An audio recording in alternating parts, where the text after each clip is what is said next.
Assalamu alaikum wa rahmatullahi ta'ala wa barakatuh. J'espère que vous allez bien. Aujourd'hui, Inch'Allah, on va commencer ensemble le module de pédiatrie. On commence par le premier cours, la croissance. Je sais que c'est un cours très long. Le cours de développement psychomoteur et le cours de diététique. C'est des cours longs, mais c'est des cours très importants. لازم نقراوهم bien. C'est pour cette raison راح نديروهم ensemble Inch'Allah. وكل cours نقسموه على plusieurs parties هكذا باش يجينا سهل. Alors voilà. On commence aujourd'hui par le premier cours اللي هو croissance. Alors بسم الله. Bon, la croissance, راح نقسموه كما قلت على plusieurs parties. La première partie aujourd'hui, on va voir ensemble les facteurs de régulation de la croissance et les différentes phases de la croissance. Alors d'abord, il faut savoir que la croissance staturo-pondérale chez l'enfant est le reflet de son état de santé. C'est pour cette raison, à chaque fois, لازم نعرفوا est-ce que l'enfant a une croissance normale ou pas. وثاني, il faut savoir que le développement chez l'enfant, il y a un développement quantitatif ou un développement qualitatif. Pour le développement quantitatif, c'est la croissance qu'on va l'avoir aujourd'hui, Inch'Allah. Ou il y a le développement qualitative, la maturation. Alors, pour la croissance, on va commencer par les facteurs de régulation de la croissance. Alors, il faut savoir qu'il existe des facteurs génétiques et des facteurs environnementaux. Nous allons commencer les facteurs génétiques. Alors, les facteurs génétiques, il y a l'ethnie, le sexe, corrélation familiale et les anomalies génétiques. On commence par l'ethnie. Alors, l'OMS a fait une étude, ils ont fait des enfants et ils ont fait les mêmes conditions, de nutrition, etc. Alors que à l'âge de 5 ans, ensuite après l'âge de 5 ans, il y a une différence entre les enfants des différents pays. Alors, il faut savoir que les pays où les individus sont les plus grands sont les pays nordiques, comme la Suède, Danemark, l'Allemagne, etc. Et les pays où les individus ont la taille la plus basse sont les pays d'Asie, et ça se voit bien. Ensuite, c'est bon pour l'ethnie. Ensuite, on a le sexe. Alors, la taille finale, elle est supérieure chez l'homme, donc même les femmes. Pourquoi? Parce que tout simplement, la puberté, la période de croissance pubertaire, elle débute plutôt à la fille, mais elle est moins longue à la fille. Donc, la fille, ça se mais elle est moins longue. Tandis que le garçon, elle est plus longue. C'est pour cette raison, la fin, le garçon, genre la taille est plus grande à la fille. Alors, voilà pour le sexe. On a le sexe. Ensuite, la corrélation familiale. Alors, il existe un lien entre la taille des parents et entre la taille de l'enfant. Alors, la relation entre la taille des parents et la taille de l'enfant. L'évaluation grâce à la taille cible génétique. Alors, c'est quoi la taille cible génétique? Il y a la taille qui normalement, genre approximativement, شحال لازم يكون l'enfant على حساب les parents تاوعو. Alors هذه نحسبوها واش نديرو la taille cible égale la taille du père plus la taille de la mère. إذا كان un garçon نزيدو لها 6,5 cm. إذا كانت une fille نديرو نقصوا لها 6,5 cm.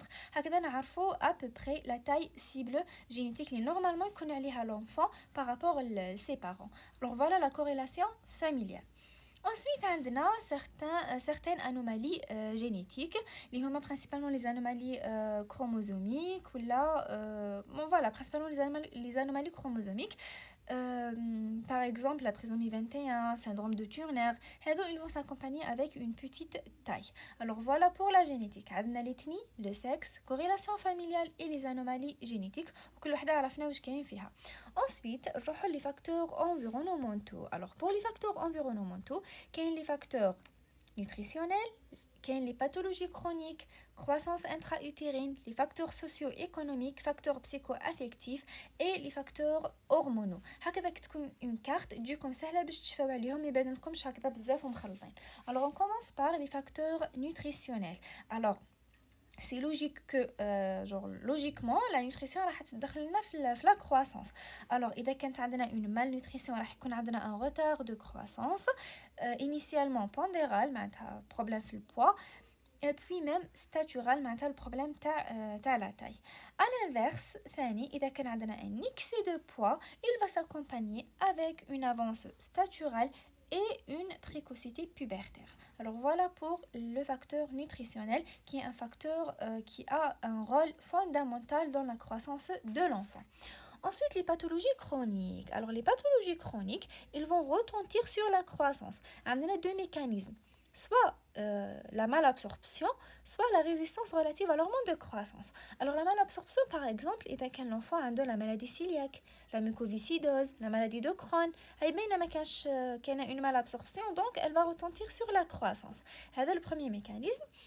Sinon, on a une résistance relative à l'hormone de croissance. Ça, c'est le cas de l'AGI, l'arthrite juvénile idiopathique, ou bien de l'insuffisance rénale chronique, les RC. هذا تكون فيهم une résistance à l'hormone de croissance. Alors, il y a l'AGH, il y a l'hormone de croissance, mais il y a une résistance à cause de ces maladies viscérales, de ces pathologies chroniques. Voilà. Alors, pour les facteurs environnementaux, on a la nutrition, on a les pathologies chroniques. Ensuite, la croissance intra-utérine. Alors, la croissance intra-utérine, le fœtus, le développement de il va retentir qui يكبر. إذا كان عنده un problème في la croissance intra-utérine, qui par la suite, راح يقدر développer des problèmes de croissance après. Voilà.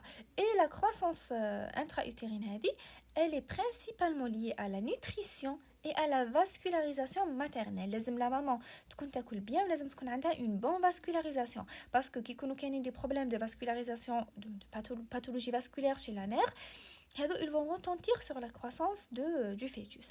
Voilà. Les hormones les خدموا بزاف في هذيك la période, c'est l'insuline et les IGF. On va voir ça juste après les étapes. Alors voilà, on a la nutrition, les pathologies chroniques et la croissance intra-utérine. Ensuite, les facteurs socio-économiques. Alors, il a été démontré que la taille était corrélée au niveau socio-économique des individus. Maintenant, les enfants qui sont issus de milieux défavorisés, ont une petite taille. Et l'inverse, les enfants qui sont des milieux favorisés, ont une taille normale. Alors voilà pour les facteurs socio-économiques. Ensuite, les facteurs psycho-affectifs, ça c'est très important. Les enfants qui ont une maltraitance physique ou psychologique, il a été décrit des cas de nanisme psychosocial. Il faut toujours لازم تفكروها إذا كان عندنا des problèmes psycho-affectifs يقدر يكون عندنا un problème de croissance. علاش parce que يكون عندنا des taux effondrés des GF1 alors que la sécrétion d'hormones de croissance est normale. Maintenant, le problème est hormonal, mais il est psycho-affectif. Maintenant, GH, elle est normale, mais les IGF-1 sont effondrés à cause de la maltraitance physique et psychique. Alors voilà pour les facteurs psycho-affectifs. Alors, on a les facteurs nutritionnels, les pathologies chroniques, la croissance intra-utérine et les facteurs socio-économiques. Et les facteurs psycho-affectifs. Et puis, on a les facteurs hormonaux. Alors, les hormones, ils vont intervenir على la croissance. واش هما عندنا les hormones thyroïdiennes, les hormones de croissance et les hormones sexuelles. Par contre, les glucocorticoïdes, ils n'ont pas d'effet en physiologie sur la croissance mais interviennent en pathologie. Alors, les hormones thyroïdiennes, alors principalement c'est la maturation osseuse. Pour l'hormone de croissance, donc soit directement par la GH, soit indirectement par le biais des IGF. Donc principalement ils vont agir sur le cartilage de croissance pour induire la chondrogenèse, c'est pour l'hormone de croissance, et les hormones sexuelles, ils vont intervenir sur l'accélération de la vitesse de croissance en période pubertaire, principalement c'est les oestrogènes. Et les glucocorticoïdes qui marquent, ils ont un rôle négatif sur la croissance. Les enfants qui يشربوا بزاف les corticoïdes, ils ont des problèmes de croissance. Alors voilà pour les facteurs régulants de la croissance. On a les facteurs génétiques, on a l'ethnie, le sexe, corrélation familiale et les anomalies génétiques. On a les facteurs environnementaux, principalement les facteurs nutritionnels, les pathologies chroniques, la croissance intra-utérine, les facteurs socio-économiques et les facteurs psycho-affectifs et les facteurs hormonaux. Les hormones qui vont intervenir dans la croissance, c'est les hormones thyroïdiennes, les hormones de croissance et les hormones sexuelles. Et les glucocorticoïdes ont un effet pathologique.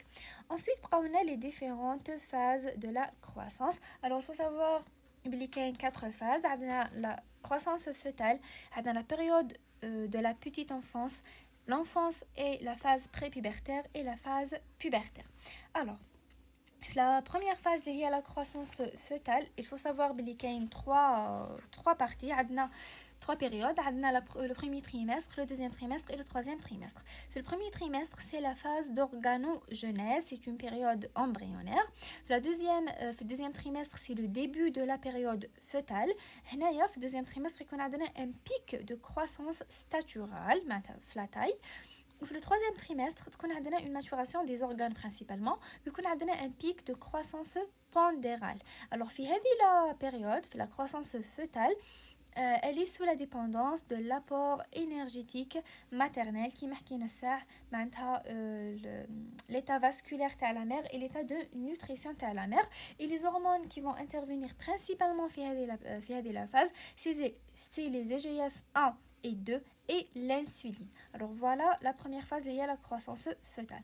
Ensuite, on a la période de la petite enfance, de la naissance jusqu'à l'âge de 2 à 3 ans. Elle est sous la dépendance de la nutrition principalement. Le cours de diététique. راح نأكدوا بزاف على هذه la période parce que c'est très très important. Elle est sous la dépendance de la nutrition principalement.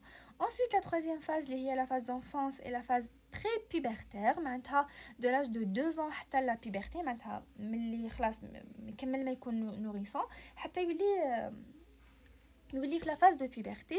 Elle est principalement sous la dépendance des hormones l'hormone de croissance et les hormones thyroïdiens. وهنا راح يوصل كما حكينا الساعه donc la génétique elle va intervenir هنايا donc راح يوصل الاخرى تاعو cible. Voilà donc la taille cible génétique تاعو في la phase prépubertaire. Ensuite, on a la phase pubertaire, la quatrième phase. Elle est principalement sous la dépendance des hormones sexuelles, principalement les oestrogènes. Alors voilà les différentes phases de la croissance. لازم نكونوا عارفينهم واش هما ولازم نكونوا عارفين في chaque phase واش من hormone اللي elle va intervenir. Alors, كاينه une remarque. Notez bien la première année de vie et la période de croissance postnatale où la vitesse de croissance est la plus rapide. هذه تقدر تجي question. C'est quoi la phase la phase de croissance post-natale où la vitesse de croissance est la plus rapide? C'est bien la première année de vie. Ou bien sûr la phase la période fœtale, il y a la période qui fait la vitesse كبيرة. Donc la période avec la vitesse de croissance la plus spectaculaire. Vous imaginez un zygote microscopique, il y a un nouveau-né de 50 cm. C'est vraiment spectaculaire. C'est la croissance fœtale, mais après donc la croissance post-natale, c'est quoi la vitesse la plus fréquente? C'est la première année de vie. Alors voilà, كملنا la première partie de la croissance. كانت خفيفة شوية ما كانش حاجة كبيرة. في la prochaine partie إن شاء الله راح ندخلوا نعرفوا la taille, le périmètre crânien, le poids, etc. Voilà, alors j'espère qu'elle était utile هذه la vidéo. ما تنساوش تبارطاجيوها إذا استفدتوا منها. وربي يوفقنا والسلام عليكم ورحمة الله تعالى وبركاته.